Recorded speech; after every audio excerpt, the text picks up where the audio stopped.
네, 안녕하십니까. 정본부장입니다. 자, 이제 총선이 진짜 얼마 안 남았습니다. 연휴가 끝나면 바로 총선 3월이죠, 3월. 3월, 4월. 그러니까 뭐 2월 말이고 끝나고 3월 한 달 지나면 바로 총선이에요. 바로 총선입니다. 지금 뭐 금융개혁당이 지금 창당을 상당히 지금 열심히 하고 있다고 얘기 듣는데, 빡빡하실 겁니다. 빡빡할 거고, 창당하는데 여러 가지 이제 어려움이 많을 텐데, 참 뭐 영상으로서나마 도움을 드리려고 많이 노력 중이에요, 사실. 근데 이제 제가 이제 그 박성현 작가하고 이제 인연이 된 게 한 작년 10월인데, 물론 뵙진 못했지만 이제 뭐 저를 이제 언급도 하시고, 저도 또 어떻게 보면 박성현 작가를 상당히 좀 유심히 봤던 입장이라 서로 어떻게 보면 촉이 맞은 거죠. 그래서 이제 뭐 정치 이제 나가신다 얘기하시고, 또 나갈 걸 제가 또 많이 종용을 또 했고, 영상으로. 어떻게 보면 빨리 제도권으로 나가셔야 된다. 뭐 이런 얘기를 하면서, 정당 창당, 아니면 뭐 금융감독원장이라든지, 이런 어떤, 상당히 그 제도권의 어떤 포지션을 가졌으면 좋겠다. 이렇게 말씀을 드렸던 부분이 있습니다. 그래서 결국 이제 여기까지 왔는데, 아무튼 지금 이제 박성현 작가께서는 1인 유튜버로서 이제 소임을 다하겠다 말씀하셨고, 저도 그 부분에 대해서는 뭐 좋은 것 같아요. 뭐 그렇게 하는 게 본인이 또 활동하시기 편하고, 또 본인의 마음이 그게 더 훨씬 더 뭐랄까요, 편하고, 활동하기 편하고, 또 그게 자연스러우면 그게 되는 겁니다. 본인이 막 당 총재를 하셔가지고 막 어렵게 본인이 막 힘들게 할 거면은 안 하는 게 나아요. 근데 본인 스스로가 이제 본인은 정치 스타일이 아니시고 이렇게 이제 말씀을 하셨기 때문에 제가 봤을 때는 그럼 자연스럽게 가는 것이 맞고, 또 금융개혁이라는 것은 사실은 박성현 작가만 원하는 게 아니라 모든 국민들이 다 원하는 것이기 때문에 금융개혁당 자체의 어떤 창당 목표는 사실 어떻게 보면 너무나 좋아요. 그 이름도 너무 좋고, 제가 물론 금융개혁당이라는 어떤 이름에 어떻게 보면 일조를 한 부분도 좀 있지만, 금융개혁 시민연대나 이런 것보다는 금융개혁당 깔끔하고 좋습니다. 물론 나중에 또 어떻게 당 이름을 바꿀지 모르겠는데, 제가 봤을 때는 지금으로서는 금융개혁당이 가장 명확하고 심플하다. 그리고 국민들에게 귀에 그냥 쏙 들린다. 이런 부분이 들리고, 그래서 오늘 저는 소식이 드리고 싶은 어떤 응원의 메시지는 뭐냐면, 이제 연휴에, 금융개혁당이 사실은 이제 목표도 좋고, 또 공매도 척결, 금융 카르텔 척결, 그리고 이제 제가 또 제안드린 국민연금 수익률 개선, 이미 집으로 들어갔더라고요. 참 보면 영상을 좀 보셔주셔서 감사드리고, 또 제가 건의드린 거 반영해 주셔서 너무 감사드리는데, 국민연금 수익률 개선하는 정말 일반 국민들한테는 상당히 어떻게 보면 그냥 가슴에 닿아오는 거기 때문에 아마 금융개혁당은 딱 입맛에 맞는다 생각이 듭니다. 그래서 그리고 2차전지에 대해서 어떻게 보면 지원하는, 그러니까 2차전지 및 어떻게 보면 대한민국 미래산업이지. 그러니까 금융개혁당이지만 실제로는 이제 금융개혁만 하는 것이 아니라 대한민국 미래산업, 특히 2차전지를 비롯한 대한민국 2차 산업에 대한, 미래산업에 대한 지원에 대해서 확실하게, 왜 사실 어떻게 보면 산업의 지원이라는 것은 결국 돈을 끌어모아줘야 되는 거잖아요. 우리가 무슨 대통령이 나오셔가지고 어느 산업을 지원하겠다, 그 말로 지원하면 뭐예요? 결국 돈으로 지원하든지 이건데, 우리가 국가 세금으로 지원하는 건 한계가 있잖아요. 왜? 국민들이 보고 있잖아. 국민들이 예를 들면 그 산업에 왜 우리 세금 써? 이렇게 할 말이 없는데, 우리가 이 증권시장이라든지 주식시장은 그게 좋잖아요. 본인들이 어쨌든 간에 돈을 들고 들어온 거기 때문에 우리가 강제를 한 것도 아니기 때문에 돈 모으기 얼마나 편해요. 근데 이번에 예를 들자면 2차전지 같은 경우도 박승현 작가께서 만약에 그걸 딱 지명해 주시고 그걸 포인트를 잡아주지 않으셨다면 어떻게 국민들이 그걸 알고 2차전지에다가 그 자금을 모아 주셨겠습니까?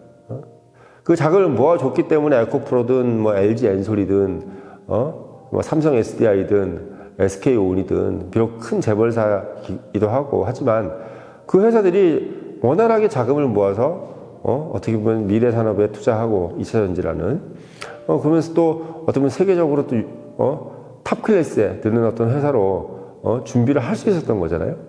그러니까 좀 봤을 때 박수영 작가께서는 정말 애국자세요. 그러면 미국으로 갈 그 자금을 다 한국에다 이제 몰아서 딱 이렇게 미국 어떻게 보면 뭐 테슬라라든지 엔비디아 뭐 이런데 정말 우리가 이름만 딱 들어도 아는 그런 회사에 우리나라의 그 아까운 자금이 들어간 것이 아니라 그 2차 전지라는 어떤 그런 국내 산업에 돈이 투자되니까 얼마나 우리 자국 국민들한테도 좋고 국가적으로도 좋고 기업한테도 좋은 거 아니겠습니까? 그래서 그런 부분들이 결국은 이제 어떻게 보면 금융개혁당이 앞으로 해야 될. 그러니까 저는 금융하고 미래산업은 뗄래야 뗄 수가 없는 거죠. 예. 금융이 개혁이 돼야 미래산업에 돈이 투여가 되는 거죠. 금융개혁이 되지 않으면 미래산업에 돈이 투여가 될 수가 없죠. 예. 그냥 어떻게 보면 구태의연한 산업들 또는 뭐 지금처럼 뭐 PBR이나 뭐네 해서 뭐 유통주나 보험주에 돈이 들어가고 있습니다. 지금 유통주나 보험주에 돈이 많이 들어가가지고 우리나라에 좋을 게 뭐가 있죠? 미래산업의 발전에 도움될 게 뭐가 있죠? 신한금융지주, 우리금융지주, KB금융지주에 돈이 들어가가지고 우리 미래산업에 뭐가 도움이 될까요? 저는 그 회사들이 돈을 받아가지고 그 주식 자금을 받아서 미래에 어떤 투자를 할지 궁금해요. 예, 궁금합니다.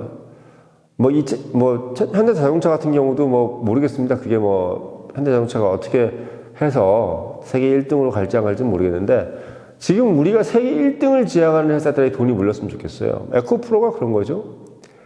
LG 엔솔이 그런 거고 삼성 SDI 이런 게 다 그런 거예요. 세계 1등 기술, 세계 1등 마켓쉐어를 지향할 수 있는 그런 회사들인데 현대자동차는 세계 1등을 갈 수 있는 회사가 아니잖아요. 엄밀히 말하면. 돈은 많이 벌지만 미래의 세계 1등을 가진 회사는 아니고 언제든지 시프트가 될 그런 회사이기 때문에 그래서 개인 투자자들이 현대자동차를 안 산 거지 현대자동차가 그렇게 단기 수익이 많이 내는데도 왜 안 샀겠어요? 다 그 개인 투자자들이 똑똑하기 때문에 그런 건단 말이지. 그래서 그런 어떤 부분들을 사실은 이제 금융개혁당이 어떻게 보면 속 시원하게 이제 제도권에서 지금까지 국민의힘이나 민주당의 국회의원들이 무식해서 금융을 몰라서 일일이 얘기해 주지도 못하고 또 뭐 이복현이네 뭐 김주현이나 이런 금융위원장이나 금융감독원장도 카르텔들 무서워가지고 돈 받아먹은 것든 뭐 향응을 받았든 어쨌든 아니면 이것도 저도 아니든 뭐든 어쨌든 친척이든 사돈의 팔촌이든 간에 눈치가 보이든 간에 어쨌든 뭔가 원할지 못해서 말을 못했던 이런 것들을 금융개혁당이 원내에 들어가서 속 시원하게 얘기해주고 그 속 시원하게 얘기해서 금융개혁위원회에서 주식시장 깨끗하게 만들어서 미래산업에 돈 투여되게 하겠다. 이거만큼 멋있는 게 어디 있어요. 그래서 금융개혁과 미래산업은 뗄래야 뗄 수가 없는 거죠. 뗄래야 뗄 수가 없는 거죠. 미래산업을 왜 해? 미래산업이라는 것은 금융이 개혁돼야만 하는 거예요. 유럽이 주식시장이라는 것을 만든 이유가 대항해 시대가 있었기 때문이야. 배를 만들어서 밖으로 나가야 되는데 지금 당장 돈이 없는데 배를 만들려면 국민들한테 돈을 받아서 그 배를 만들고 받은 돈만큼 내가 나중에 배 타고 가서 동남아시아든 서인도 대륙든 가서 아메리카든 남아메리카든 가서 금을 가져오든 뭐 휴출을 가져오든 향신료를 어떤 걸 가져오든 아니면 무슨 사람을 잡아오든 뭐 하든 그 이윤을 낸 거에 대해서 돈 내신 것만큼 드리겠습니다는 그 약정 순서 때문에 주식시장이 시작된 거고 그 주식시장이 시작된 것은 바로 그들 입장에서는 그게 바로 미래산업이었던 거죠. 지금 여기서 막 유럽에 gat혀가지고 오늘 내일 하면서 이렇게 사는 것보다 저 바다 건너 뭐가 있을지 모르지만 저 바다 건너에 배를 띄워가지고 그 배를 띄운 그곳에서 뭔가 새로운 여기서는 볼 수 없는 그런 뭐 황금이 나오든지 향신료가 나오든 여기서 먹을 수 없는 그런 어떤 정말 진귀한 과일이 있다든지 그런 것들을 바라면서 돈을 맡긴 겁니다. 그게 미래산업이에요. 지금으로 따지면 그게 바로 전기차고 그게 바로 2차 전지인 겁니다. 16세기, 17세기 그 대항해 시대가 바로 지금 같은 이런 2차 전진이 전기차 열풍하고 똑같은 거라고 저는 봅니다. 예. 그게 바로 금융개혁과 미래산업이 연동되는 부분이라고 생각이 들어요. 그래서 저는 이게 이제 금융개혁당이 어디 TV에 나오든 토론을 할 때 명확하게 말씀하시면 돼요. 금융개혁은 곧 미래산업과 일맥하는 부분이다. 그리고 16세기 대항해 시대도 꼭 얘기하셔야 되고, 그 대항해 시대를 성공적으로 이루었기 때문에 그 금융개혁과 미래산업을 접목시켜서 성공적으로 그 틀을 만들었기 때문에 대영제국, 300년 대영제국의 역사가 이루어지고, 네덜란드도 지금처럼 잘 살게 되고, 전 유럽이 지금 선진국이라는 얘기 들으면서 19세기 때 그 많은 식민지들 앞에서 아시아 제국을 다 점령했던 그 원동력도 그 힘이라는 거죠. 금융개혁과 2차 전지를 자꾸 미래산업을 개척을 했기 때문인 거죠.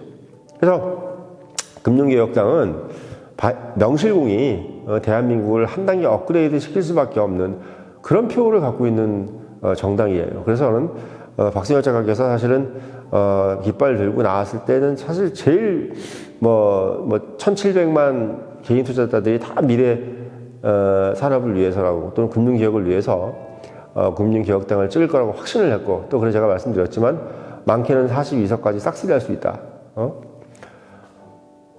42석. 그러니까 참 어떻게 보면 지금 47석이죠. 우리가 47석인데 47석 중에 42석을 싹쓸이할 수 있다. 이렇게 제가 공언했던 이유도 지금 이제 준연동형 비례대표제 때의 어떤 그 빈틈이 보이기 때문에 말씀드린 겁니다. 그때 지금 이제 각 당이 눈치를 채고, 금융개혁당이 나오고 눈치를 채고 지금 비례대표의 약점을 이제 파고들어서 지난번처럼 다시 또 위성정당을 만들려고 하고 있어요. 위성정당을. 그래서 아마 이제 국민의힘하고 이제 민주당이 이제 야합을 해가지고 위성정당을 만들 겁니다. 그러면 다시 또 지난번 4년 전에 그것처럼 뭔 무슨 시민당이네, 열린 뭔당이네, 이렇게 만들 거예요. 또 만들면 또 그것대로 제가 계산을 했죠. 그걸 계산을 하니까 지난번에 이제 정의당이 받았던 수준으로 받으면 돼요. 정의당이 받았던, 그러면 딱 7석 나옵니다. 예. 정의당이 이제 지역구 1석 받고 아마 비례당에서 5석 받았을 거예요. 근데 저희가 그때 정의당이 받았던 그 비율이 딱 한 12% 돼요. 12%. 예. 딱 12% 정도 받았습니다. 그러니까 우리가 한 12%만 받으면 4,420만입니다. 그러니까 4,420만에서 한 12% 정도만 받으면 제가 봤을 때는 무난하게 4,420만이 이제 우리 유권자 수거든요. 그래서 유권자가 4,420만인데 그 중에서 다 이제 투표하지 않겠지. 그 투표한 분들 중에서 12%를 얘기하는 거야. 그래서 제가 봤을 때는 한 500 받으면 되지 않을까 싶기도 한데 12% 그러면 500석까지는 안 되군요. 아무튼 한 500만 표 정도는 받아야 될 것 같다. 500만 표. 500만 표 정도는 받아야 될 것 같아요. 그러니까 조금 이제 좀 빡빡합니다. 그래서 제가 봤을 때는 박승혁 작가께서 이제 막 플랜카드를 치고 이렇게 나와서 막 연설 하면 제가 봤을 때는 500만 표가 아니라 1000만 표도 받을 수 있겠지만, 지금 3월 달부터 이제 유튜브 하신다 그러니까 그 부분에서 이제 지원사가 하고, 또 청년회의원들이 여기서 지원 사격을 하면 제가 봤을 때는 지난번 정의당 정도의 수준을 받아서 우리가 한 7석 정도로 가져가지 않겠느냐. 만약에 창당에 성공을 하고 이제 진행을 한다고 하면. 그래서 저는 빨리 그 창당하시는 부분에서는 좀 저희가 지원 사격을 할 테니까 박승현 작가께서 하실 거고, 저기 F킬라 거기서도 하실 거고, 청년님도 할 거니까 정말 어떻게 보면은 금융개혁당 창당 무난하게 잘 좀 진행해 주셨으면 좋겠고, 또 하나 제가 이제 좀 조언을 드리고 싶은 거는, 저는 앞서 썸네일에서도 얘기를 했지만 결국 우리 이제 금융개혁당에 가야 될 이제 가장 핵심은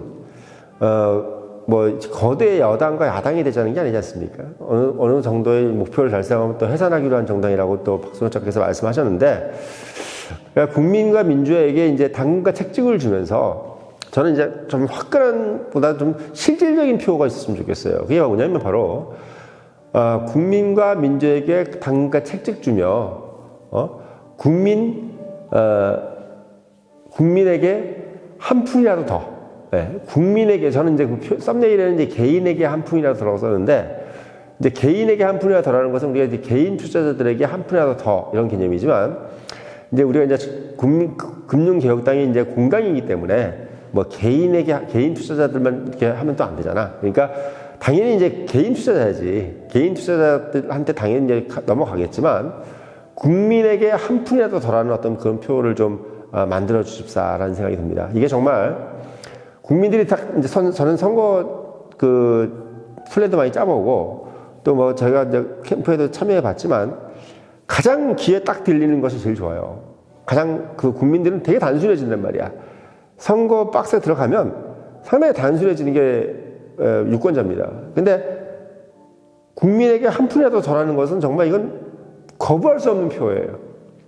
한 푼이라도 더 주는 정당이 없잖아요. 지금 국민이든 민주든 국힘이든 민주든 돈에 관련된 얘기는 잘 안 해. 뭐 퍼주겠다, 뭐 한 달에 얼마 주겠다 이거지만 국민에게 한 푼이라도 더 줄 수 있는 금융개혁하고 미래산업에 대해서 개척하겠다. 이런 것은 국민에게 한 푼이라도 더 줄 수 있는 어떤 치료적인 이유가 된다는 거지. 치료적인 이유가 돼요. 뭐 국민의힘처럼 뭐 낙수 효과를 기대해서 무조건 1등 내라, 잘해라, 성공해라, 의대 가라, 반에서 1등 해가지고 의대 가고 스카이 가라. 뭐 이런 정도의 얘기들은 안 들어도 다 아는 얘기야. 성공하려면 공부 잘하는 거 누가 몰라. 뭐 사법고시 합격하면 좋고 변호사 되고 의사 되면 좋지. 근데 그러지 못한 사람들이 더 많잖아요. 응? 성공하지 못하는 사람들은 어떻게 해? 그 사람들도 밥 먹고 살아야 되는데 그 사람들은 어떡하냐.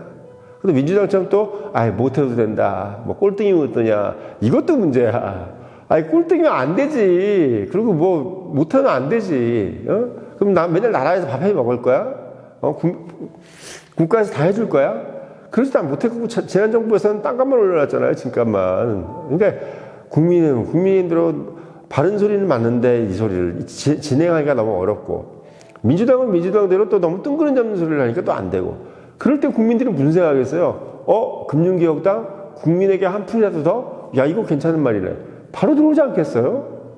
국민에게 한 푼이라도 더. 그래 뭐 공부 못해도 되고 잘해도 되고 능력 있어도 되고 없어도 되는데, 일단 돈 버는 것은 이거는 사실 능력주의가 아니잖아. 물론 머리 좋고 이런 사람들이 더 잘 벌 수도 있겠지만 나도 열심히 하면 돈 벌 수 있잖아. 이런 느낌. 그러니까 국민에게 한 푼이라도 더 줄 수 있는 시스템을 만들어준다.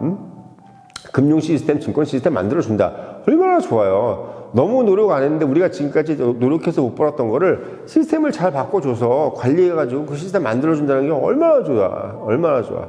그래서 그런 부분에서 국민에게 한 푼이라도 더 이 표를 금융개혁당에게 제가 선물로 조언을 드리는 바입니다.